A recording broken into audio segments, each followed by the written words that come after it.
La douleur que tu ressens aujourd'hui est la force que tu auras demain. Bonjour à tous et bienvenue sur le premier épisode de mon podcast Nature Athlète. Aujourd'hui, on va parler cyclisme et on va parler souffrance. Je pense que on est tous d'accord, ceux qui pratiquent du cyclisme, que ce soit en amateur ou en professionnel, pédaler, c'est dur, pédaler fait souffrir. Alors aujourd'hui, j'ai décidé de vous donner quelques pistes afin de vous permettre d'augmenter votre capacité à souffrir et ainsi souffrir comme un cycliste professionnel et augmenter ses performances. Le mental est très important en cyclisme. La force mentale fait la performance.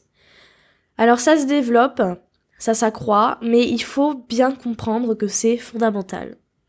Notre corps est capable d'aptitude et notre corps est très puissant, mais parfois notre mental va être très négatif et va nous empêcher d'aller là où on est capable d'être et ainsi nous empêcher à notre corps d'aller à ses capacités maximales et ainsi d'être plus performant. Donc moi, ce que je conseille et ce que je fais sur moi-même, c'est de me laisser guider par la colère. C'est de me souvenir de ces fois où j'ai été battue et d'être déterminée que ça n'arrivera plus jamais.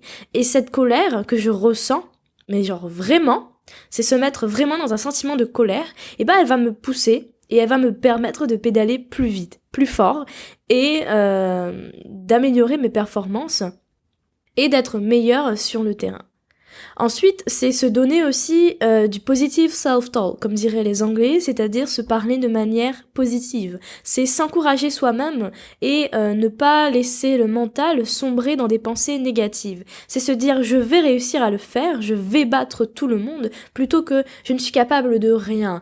Bien sûr, il faut y croire fermement, il faut croire en ses capacités, et là c'est vraiment du domaine du développement personnel, c'est avoir confiance en soi, avoir confiance en ses capacités, et comprendre que l'on est capable d'énormément de choses, mais que c'est nous-mêmes, notre mental, qui nous bloque, et nous empêche ainsi d'aller là où on devrait être. Il faut se souvenir que la souffrance c'est normal, que tous les autres sont en train de souffrir, et que nous aussi, et que c'est quand ça fait mal que là je peux faire une différence. C'est quand je souffre que je peux prendre cette première place et que je peux vaincre et finir premier ou atteindre la ligne d'arrivée.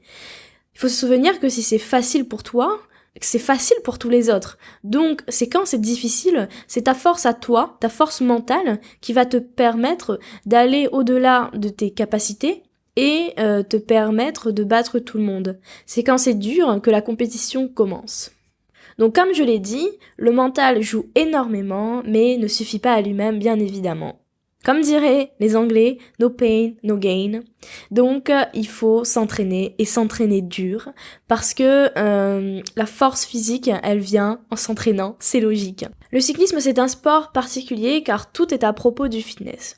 Par exemple, pour un joueur de football, il doit avoir un certain niveau de fitness, c'est évident, mais il doit aussi avoir des compétences et avoir de la logique, une intelligence. Mais en tant que cycliste, tu n'as pas besoin de compétences particulières à part savoir monter sur un vélo et savoir pédaler et souffrir. En cycliste, c'est juste toi seul. Tu pédales, tu avances. Tu pédales pas, tu tombes. En football, si tu t'arrêtes de jouer un moment, ton équipe sera là pour te couvrir en quelque sorte. Mais en cyclisme, tu peux rien cacher. Tes entraînements que tu n'auras pas fait se verront le jour de la compétition. Et si tu t'arrêtes, si tu te mets à côté de ton vélo, ça se verra. Parce que du coup, tu avanceras moins vite. Le cyclisme, c'est pas compliqué. Il faut savoir pédaler et il faut savoir souffrir, tout simplement. Mais il faut accepter, du coup, la souffrance. Il faut accepter de s'entraîner dur. Quand tu commences, tu fais au niveau de tes sensations, tu pousses pas trop et c'est normal.